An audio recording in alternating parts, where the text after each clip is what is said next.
Ketika lilin ulang tahunku ditiup, bukannya kado, suamiku malah memberiku surat cerai. Hancur, tapi aku bersumpah akan bangkit. Balasanku membuatnya berlutut menyesal di kakiku. Assalamualaikum warahmatullahi wabarakatuh. Kalian dari mana aja nih? Absen yuk, jangan lupa subscribe. Buat yang sudah subscribe, semoga selalu diberkahi kebaikan dan rezeki yang mengalir. Tepat pukul 12 malam, suamiku, Rangga, belum juga pulang. Padahal, hari ini adalah hari ulang tahunku. Aku sudah menyiapkan hidangan spesial di meja makan dan memakai gamis baru yang kubeli khusus untuk acara ini. Di atas meja, lilin-lilin kecil sudah tersusun rapi membentuk angka 28, usianya yang kini genap. Namun, semua persiapan itu terasa hampa. Aku hanya duduk sendirian, memandangi pantulan diriku yang berhijab rapi di kaca jendela. Senyumku tak lagi sehangat tadi sore.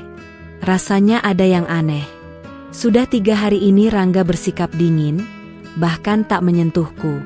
Setiap kali kutanya, jawabannya selalu sama, "Aku sibuk, jangan ganggu." Aku mencoba untuk tidak berprasangka buruk. Mungkin dia benar-benar sibuk dengan proyek besar di kantornya. Sebagai seorang istri, aku harus mendukungnya, bukan malah merepotkannya dengan rengekan. Sesekali aku mengintip ponselnya saat dia tertidur, tapi tidak ada hal mencurigakan. Tidak ada pesan-pesan aneh, tidak ada panggilan tak wajar.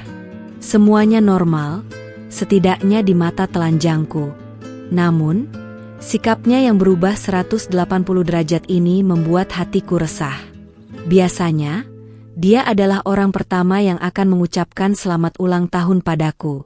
Dia bahkan sudah merencanakan liburan kecil-kecilan ke Bali untuk merayakan hari ini. Tapi, semua rencana itu menguap begitu saja. Tepat pukul 1 dini hari, terdengar suara kunci pintu diputar. Rangga masuk dengan langkah gontai. Dia tidak seperti biasanya. Wajahnya terlihat lelah dan ada aura ketegangan di sekitarnya. "Sudah tidur?" tanyanya tanpa menatapku. Suaranya serak dan berat. Aku menggeleng, mencoba menahan air mata yang sudah menggenang di pelupuk. "Aku siapkan makan malam." "Ya? Tadi aku masak rendang kesukaanmu." Aku mencoba tersenyum, berharap senyumku bisa mencairkan suasana. Rangga hanya melirik meja makan, lalu menggeleng pelan. "Aku sudah makan di luar," jawabnya singkat. Hatiku perih. Aku berusaha sekuat tenaga untuk tidak menangis. Aku mencoba merangkulnya, tapi dia menepis tanganku dengan lembut. "Aku capek, Arin. Aku mau istirahat." Dia berjalan menuju kamar, meninggalkan aku sendirian di ruang makan. Lilin-lilin itu perlahan meleleh, mencairkan harapanku. Aku membereskan semua hidangan yang sudah dingin. Ada rasa sesak yang tak bisa dijelaskan. Perasaan sedih dan bingung menjadi satu. Aku tidak tahu apa yang salah denganku. Apakah aku melakukan sesuatu yang membuatnya marah? Aku masuk ke kamar, mencoba menenangkan diri. Rangga sudah tertidur memunggungiku. Aku berbaring di sampingnya, mencoba mencari kehangatan yang sudah lama tidak kurasakan. Tanganku perlahan menggapai punggungnya, tapi dia tidak bergeming. Aku merasa seperti ada tembok tak kasat mata yang memisahkan kami. Aku mencium aroma parfum wanita yang asing dari bajunya.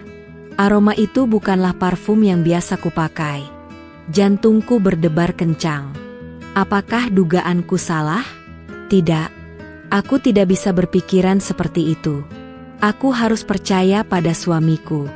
Malam itu, aku tidak bisa tidur. Aku hanya menatap langit-langit kamar yang gelap, mencoba mencari jawaban atas semua teka-teki ini.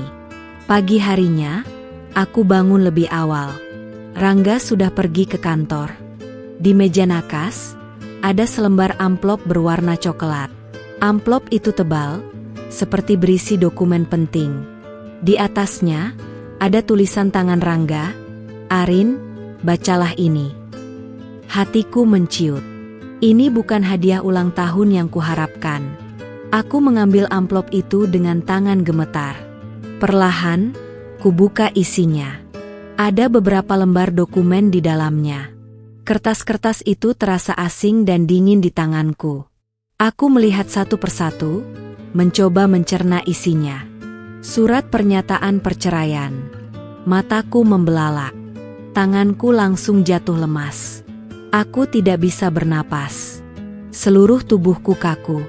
Di bawah dokumen itu, ada sebuah surat kecil dari Rangga. Arin, maaf. Aku sudah tidak bisa lagi. Kita sudah tidak sejalan. Aku sudah menemukan orang lain yang bisa mengerti aku lebih dari kamu. Air mataku tumpah tak terbendung. Kata-kata itu menusuk hatiku lebih dalam dari pisau manapun.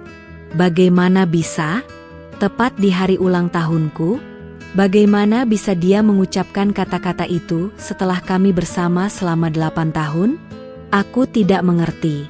Aku tidak bisa menerima ini. Dunia seakan runtuh di depanku. Hati yang tadinya perih, kini hancur lebur.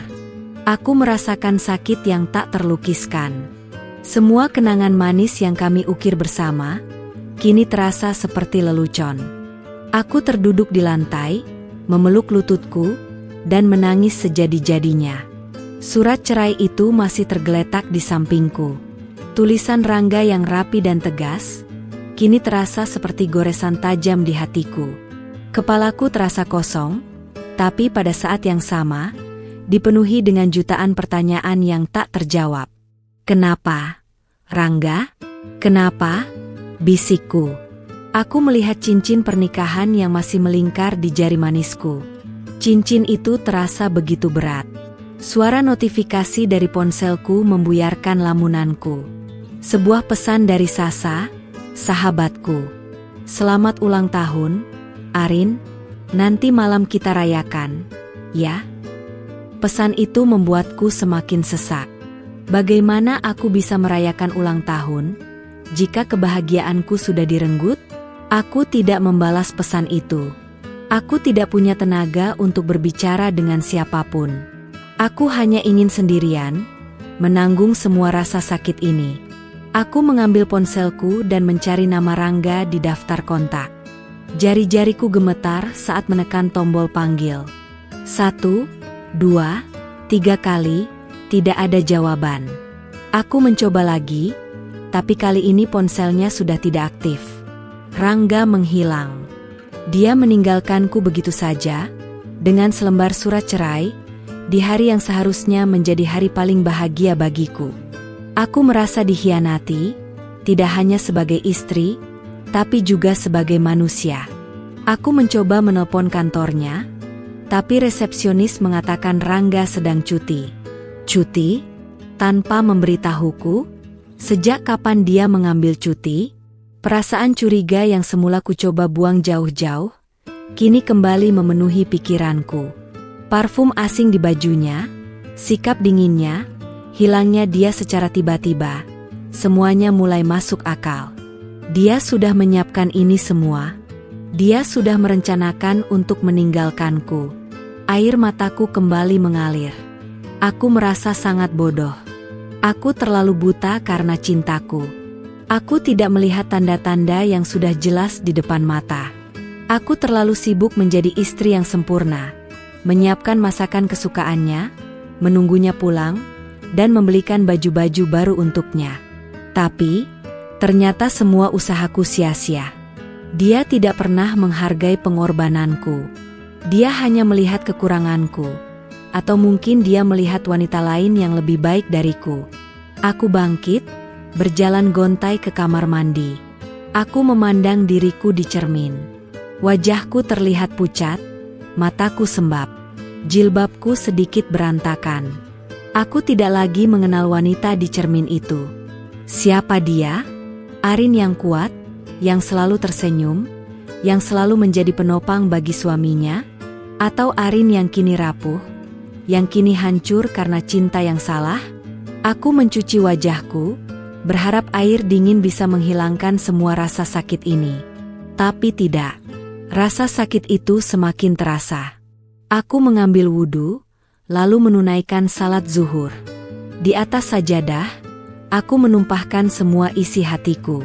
Aku tidak bisa lagi menahan tangis. Aku meminta kekuatan dari Allah. Aku meminta petunjuk, apa yang harus kulakukan sekarang?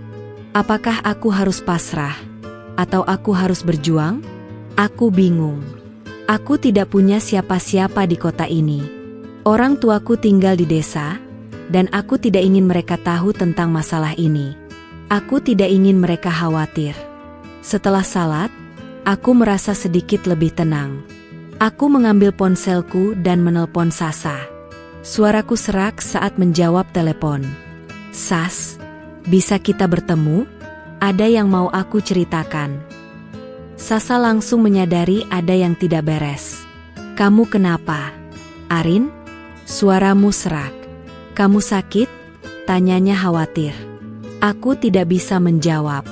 Air mataku kembali mengalir. "Nanti aku ceritakan. Kita bertemu di kafe biasa, ya?"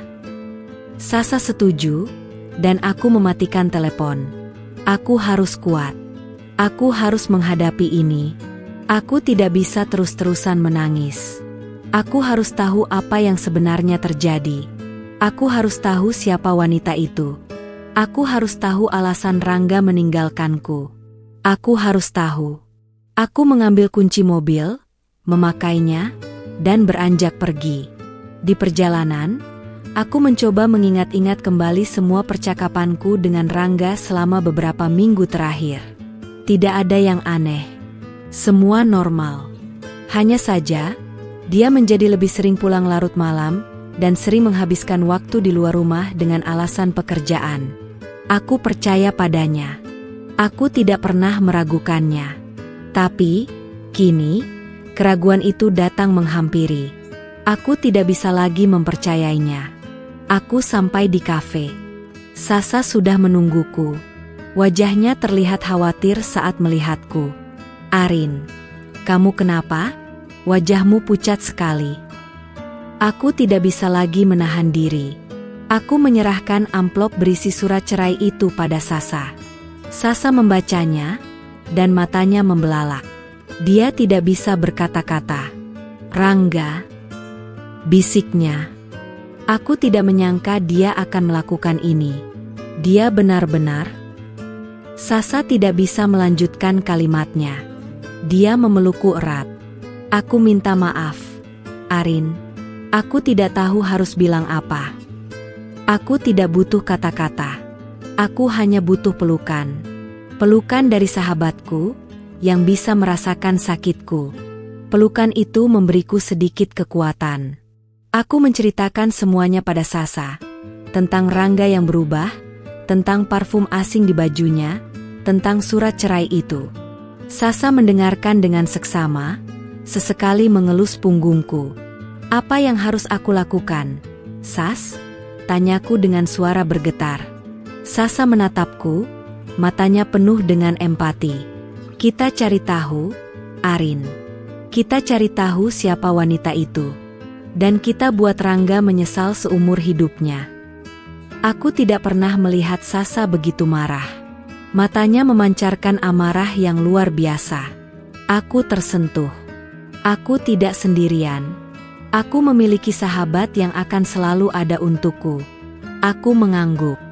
"Ya, kita cari tahu." Aku menyeka air mataku. Aku tidak akan lagi menjadi Arin yang lemah dan rapuh. Aku akan bangkit. Aku akan menunjukkan pada Rangga bahwa dia sudah membuat kesalahan terbesar dalam hidupnya. Malam itu, Sasa dan aku mulai menyusun rencana. Aku tidak ingin gegabah. Aku tidak ingin langsung menuduh Rangga tanpa bukti yang kuat. Sasa, yang bekerja sebagai jurnalis investigasi, sangat membantuku. Dia memiliki kenalan di mana-mana dan tahu cara mendapatkan informasi yang kami butuhkan. "Kita mulai dari kantornya, Arin," kata Sasa. "Aku akan meminta kenalanku untuk mencari tahu apakah Rangga benar-benar cuti, atau dia mengambil alih proyek di luar kota." Aku setuju. Aku merasa sedikit bersemangat. Rasa sakit di hatiku perlahan-lahan tergantikan oleh rasa penasaran. Siapa wanita itu? Apakah Rangga benar-benar mencintainya? Apakah dia lebih dari aku? Aku tidak tahu, tapi aku harus tahu. Aku harus mendapatkan jawaban atas semua pertanyaan ini. Aku tidak bisa membiarkan Rangga pergi begitu saja tanpa ada penjelasan. Aku tidak akan pernah memaafkannya jika dia melakukan ini. Selama beberapa hari berikutnya, aku menjalani hidup seperti biasa. Aku tetap pergi bekerja, tetap salat, tetap melakukan semua rutinitas harian. Tapi, ada yang berbeda. Aku tidak lagi menangis. Aku tidak lagi merasa sedih. Aku sibuk merencanakan pembalasanku. Aku menyadari, semakin aku larut dalam kesedihan, semakin aku memberikan Rangga kepuasan. Aku tidak akan membiarkan itu terjadi. Aku harus kuat. Aku harus menunjukkan padanya bahwa aku tidak membutuhkannya. Sasa menghubungiku. Arin, Rangga tidak cuti. Dia mengambil cuti tanpa izin. Dan anehnya, dia juga sudah mengajukan surat pengunduran diri. Mataku membelalak. Pengunduran diri? Tanpa memberitahuku? Kenapa? Apa yang sebenarnya terjadi? Sasa melanjutkan, kenalanku juga bilang, Rangga sudah menjual sebagian saham perusahaannya. Semua uang itu sudah ditransfer ke rekening banknya. Aku menduga, dia berencana untuk pergi jauh. Hatiku mencelos. Dia benar-benar berencana untuk meninggalkanku. Dia tidak hanya ingin cerai, tapi juga ingin menghilang. Dia ingin memulai hidup baru, tanpa aku. Aku merasakan sakit yang tak terlukiskan. Aku tidak bisa membayangkan bagaimana dia bisa melakukan ini. Kami sudah bersama selama 8 tahun. Kami sudah melewati banyak hal. Kami sudah berjanji untuk selalu bersama, dalam suka maupun duka. Tapi, dia melanggar janjinya. Aku tidak akan membiarkan ini terjadi. Aku tidak akan membiarkan dia pergi begitu saja. Aku akan melawannya. Aku akan menunjukkan padanya bahwa dia tidak bisa memperlakukanku seperti ini. Aku akan berjuang. Aku akan mendapatkan keadilan. Aku dan Sasa mulai mencari tahu lebih dalam. Kami menemukan bahwa Rangga telah bertemu dengan seorang wanita bernama Alisha. Alisha adalah rekan bisnisnya. Dia adalah seorang pengusaha sukses, jauh lebih kaya dari Rangga. Aku melihat fotonya di media sosial. Dia cantik, modis, dan tidak berhijab. Aku tidak bisa menahan rasa cemburuku. Aku merasa tidak pantas untuk Rangga. Aku merasa aku terlalu biasa, terlalu sederhana. Tapi, Sasa langsung menghentikanku. Jangan pernah berpikir seperti itu, Arin. Kamu sempurna. Kamu lebih baik dari dia. Rangga tidak pantas untukmu. Kata-kata Sasa memberiku kekuatan. Ya, dia benar. Aku tidak boleh membiarkan perasaanku menguasai diriku. Aku harus fokus pada rencana kami. Kami menemukan bahwa Rangga dan Alisha akan pergi ke luar negeri dalam 2 hari. Mereka akan meninggalkan Indonesia dan memulai hidup baru. Aku tidak akan membiarkan itu terjadi. Aku harus menghentikan mereka. Aku harus membuat Rangga menyesal. Aku harus membuatnya bertekuk lutut. Malam itu, aku duduk di depan laptop. Aku mulai menulis. Aku tidak akan mengirimkan surat cerai itu ke pengadilan. Aku akan membiarkannya. Aku akan membuat Rangga merasa bahwa dia sudah berhasil dalam rencananya. Aku akan membuat dia merasa bahwa dia sudah menang. Dan saat dia merasa sudah menang, saat itulah aku akan membalasnya. Aku memulai rencanaku dengan langkah kecil. Pertama, aku mencari tahu semua aset yang dimiliki Rangga. Aku memiliki akses ke semua dokumen-dokumennya. Aku tahu di mana dia menyimpan semua asetnya. Aku tahu di mana dia menyimpan semua uangnya. Aku tahu di mana dia menyembunyikan semua rahasianya.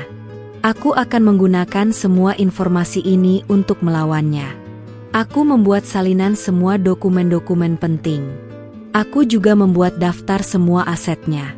Aku mengambil semua perhiasanku, yang merupakan hadiah dari Rangga, dan menjualnya. Uang hasil penjualan itu, aku gunakan untuk menyewa pengacara terbaik di kota ini. Aku tahu, ini bukan hal yang mudah.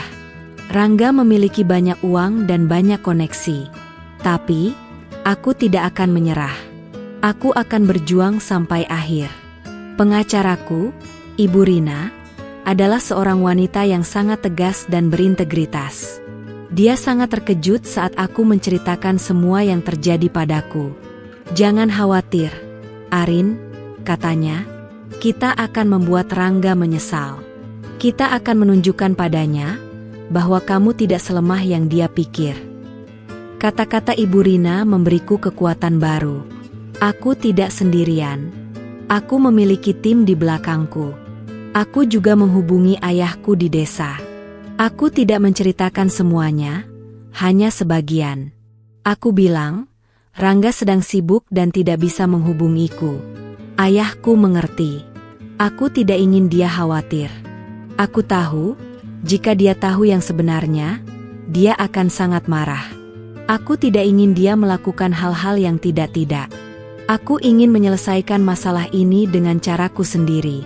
Aku juga mulai mengubah penampilanku. Aku membeli beberapa baju baru, yang lebih modis. Aku juga membeli beberapa sepatu baru. Aku tidak lagi memakai gamis yang sering kupakai. Aku ingin menunjukkan pada Rangga, bahwa aku bisa menjadi lebih baik dari Alisha. Aku ingin menunjukkan padanya, bahwa aku tidak lagi menjadi Arin yang dia kenal. Sasa sangat mendukung keputusanku. "Ini dia Arin yang kita kenal," katanya. "Arin yang kuat, yang tidak pernah menyerah." Aku tersenyum. Ya, aku akan menjadi Arin yang lebih kuat. Aku akan menjadi Arin yang tidak akan pernah dia lupakan. Aku dan Ibu Rina mulai menyusun strategi. Kami akan mengirimkan surat balasan kepada Rangga. Surat itu akan berisi persetujuan untuk cerai, tapi dengan beberapa syarat. Syarat-syarat itu akan sangat berat, dan aku tahu, Rangga tidak akan menyetujuinya. Aku ingin dia kembali, aku ingin dia datang kepadaku. Surat itu berisi permintaan untuk membagi dua semua aset yang dimilikinya, termasuk rumah, mobil, dan saham-saham perusahaannya. Aku juga meminta tunjangan bulanan yang sangat besar. Aku tahu, ini akan membuat Rangga terkejut. Dia tidak akan pernah menyangka bahwa aku akan melakukan ini. Aku mengirimkan surat itu melalui kurir, dan aku meminta kurir untuk mengambil tanda tangan Rangga. Aku ingin dia tahu bahwa aku serius. Aku ingin dia tahu bahwa aku tidak main-main. Aku tidak tahu apa yang akan terjadi selanjutnya. Aku hanya bisa berdoa dan berharap. Aku berharap Rangga akan kembali. Aku berharap dia akan menyadari kesalahannya. Aku berharap dia akan kembali ke pelukanku. Tapi, aku juga tahu, ada kemungkinan dia tidak akan kembali. Aku harus siap dengan kemungkinan itu. Aku menyeka air mataku. Aku tidak akan menangis lagi. Aku akan menjadi wanita yang kuat. Aku akan menjadi wanita yang bisa menghadapi semua rintangan dalam hidupku. Aku akan menjadi wanita yang bisa membuat suamiku bertekuk lutut. Aku memulai rencanaku dengan langkah kecil. Pertama, aku mencari tahu semua aset yang dimiliki Rangga. Aku memiliki akses ke semua dokumen-dokumennya. Aku tahu di mana dia menyimpan semua asetnya. Aku tahu di mana dia menyimpan semua uangnya. Aku tahu di mana dia menyembunyikan semua rahasianya. Aku akan menggunakan semua informasi ini untuk melawannya. Aku membuat salinan semua dokumen-dokumen penting. Aku juga membuat daftar semua asetnya. Aku mengambil semua perhiasanku, yang merupakan hadiah dari Rangga, dan menjualnya. Uang hasil penjualan itu, aku gunakan untuk menyewa pengacara terbaik di kota ini. Aku tahu, ini bukan hal yang mudah. Rangga memiliki banyak uang dan banyak koneksi. Tapi, aku tidak akan menyerah. Aku akan berjuang sampai akhir. Pengacaraku, Ibu Rina adalah seorang wanita yang sangat tegas dan berintegritas. Dia sangat terkejut saat aku menceritakan semua yang terjadi padaku. "Jangan khawatir, Arin," katanya. "Kita akan membuat Rangga menyesal. Kita akan menunjukkan padanya bahwa kamu tidak selemah yang dia pikir." Kata-kata Ibu Rina memberiku kekuatan baru. Aku tidak sendirian. Aku memiliki tim di belakangku. Aku juga menghubungi ayahku di desa. Aku tidak menceritakan semuanya, hanya sebagian. Aku bilang, Rangga sedang sibuk dan tidak bisa menghubungiku. Ayahku mengerti. Aku tidak ingin dia khawatir. Aku tahu, jika dia tahu yang sebenarnya, dia akan sangat marah. Aku tidak ingin dia melakukan hal-hal yang tidak-tidak. Aku ingin menyelesaikan masalah ini dengan caraku sendiri.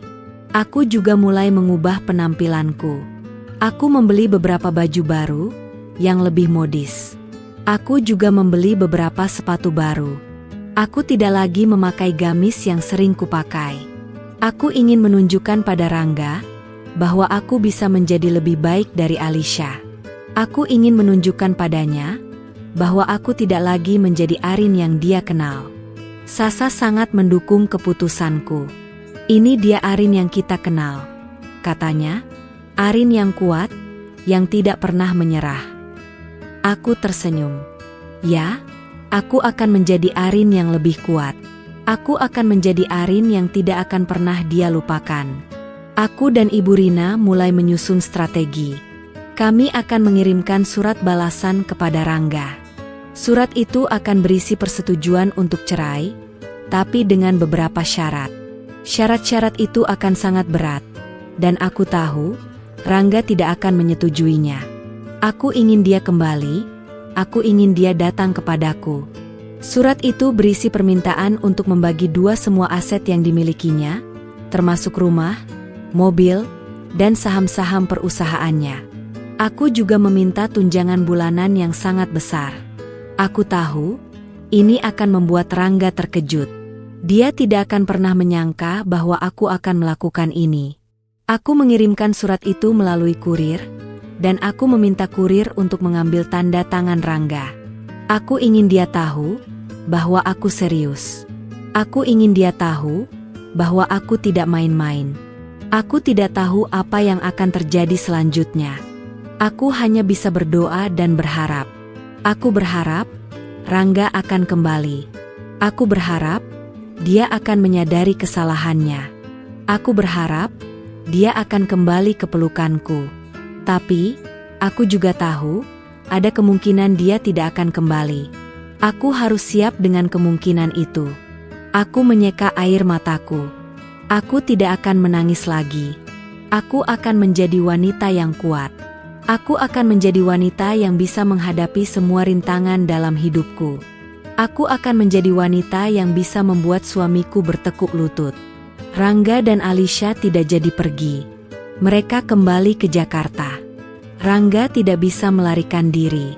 Semua asetnya dibekukan, dan dia tidak bisa menggunakan uangnya. Dia tidak punya pilihan lain selain menghadapi semua masalah ini. Aku tidak peduli dengan uangnya. Aku hanya ingin dia bertekuk lutut. Aku hanya ingin dia datang kepadaku dan meminta maaf. Aku ingin dia menyadari bahwa dia sudah membuat kesalahan besar. Aku ingin dia menyesal seumur hidupnya. Aku melihatnya dari kejauhan. Wajahnya terlihat lelah dan putus asa. Dia tidak lagi Rangga yang kukenal. Dia tidak lagi Rangga yang sombong dan angkuh. Dia kini terlihat seperti pria yang hancur. Aku tidak merasa bahagia melihatnya seperti itu. Tapi, aku juga tidak merasa sedih. Aku hanya merasa kosong. Rangga datang ke rumah. Dia mengetuk pintu. Aku tidak membukanya. Dia terus mengetuk, sampai akhirnya dia berteriak, "Arin, buka pintunya, Arin, aku mohon." Aku tidak bergeming. Aku tidak akan membukanya. Aku tidak ingin berbicara dengannya. Akhirnya, dia duduk di depan pintu. Dia terus memohon, "Arin, aku minta maaf. Aku tahu aku salah. Aku bodoh. Aku tidak seharusnya melakukan ini padamu. Aku menyesal, Arin. Aku sangat menyesal. Air mataku menetes. Aku tidak bisa menahan tangis. Tapi, aku tidak akan membukakan pintu untuknya. Aku harus kuat. Aku harus membiarkannya merasakan apa yang aku rasakan. Aku harus membiarkannya merasakan sakit yang aku rasakan. Sasa datang. Dia melihat Rangga duduk di depan pintu. Dia tidak berkata apa-apa. Dia hanya menatapku. Arin, jangan biarkan dia masuk, bisiknya. Dia tidak pantas mendapatkanmu. Dia tidak pantas mendapatkan maafmu. Aku mengangguk.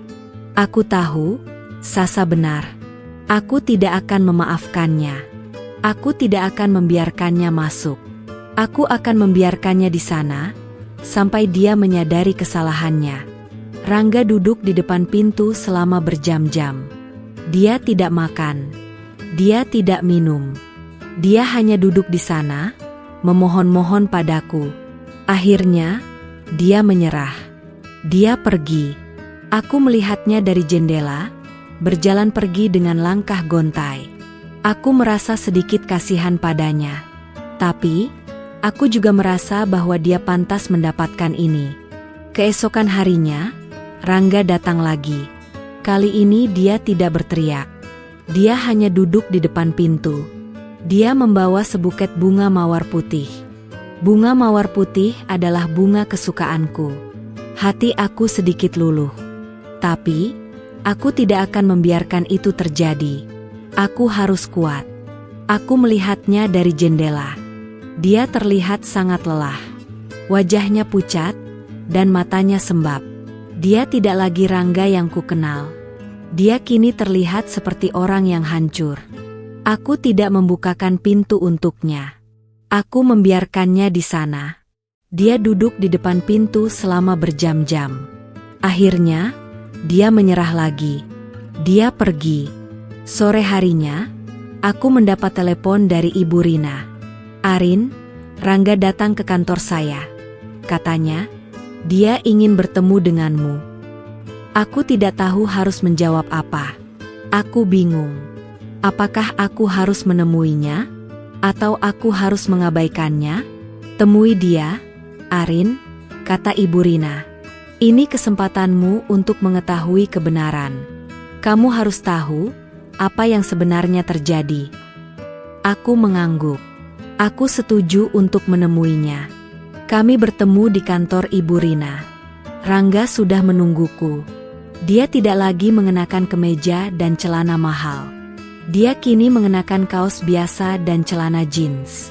Dia terlihat sangat kurus.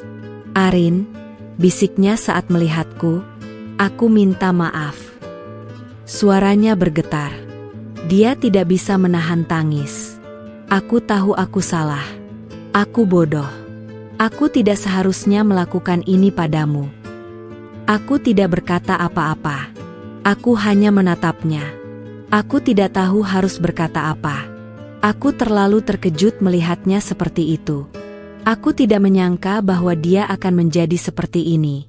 Dia menceritakan semuanya. Dia menceritakan tentang pertemuannya dengan Alisha. Dia menceritakan tentang proyek bisnis yang gagal. Dia menceritakan tentang semua masalah yang dia hadapi. Dia menceritakan tentang semua kebohongan yang dia buat. Dia menceritakan semuanya. Aku mendengarkan dengan seksama. Aku tidak bisa menahan air mataku. Aku merasa kasihan padanya. Tapi, aku juga merasa marah. Aku marah karena dia sudah mengkhianatiku. Aku marah karena dia sudah menghancurkan hidupku. Aku tahu, aku tidak pantas mendapatkan maafmu, katanya.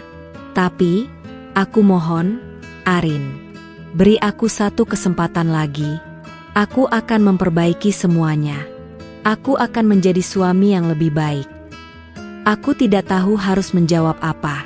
Aku bingung. Aku tidak tahu apakah aku harus memaafkannya. Aku pulang dengan hati yang campur aduk. Aku tidak tahu apa yang harus kulakukan. Rangga sudah menceritakan semuanya. Dia sudah meminta maaf. Dia sudah memohon-mohon padaku. Apakah aku harus memaafkannya? Sasa datang ke rumah. Dia melihat wajahku yang bingung. Ada apa, Arin? Tanyanya. Aku menceritakan semuanya. Sasa mendengarkan dengan seksama. Setelah aku selesai, dia menatapku. Arin, kamu tidak harus memaafkannya. Katanya, kamu sudah melewati banyak hal. Kamu sudah sangat menderita. Dia tidak pantas mendapatkan maafmu. Kata-kata Sasa benar. Aku tidak harus memaafkannya. Aku tidak harus kembali padanya. Aku sudah kuat. Aku sudah bisa hidup tanpanya. Tapi, ada satu hal yang terus mengganggu pikiranku. Cinta.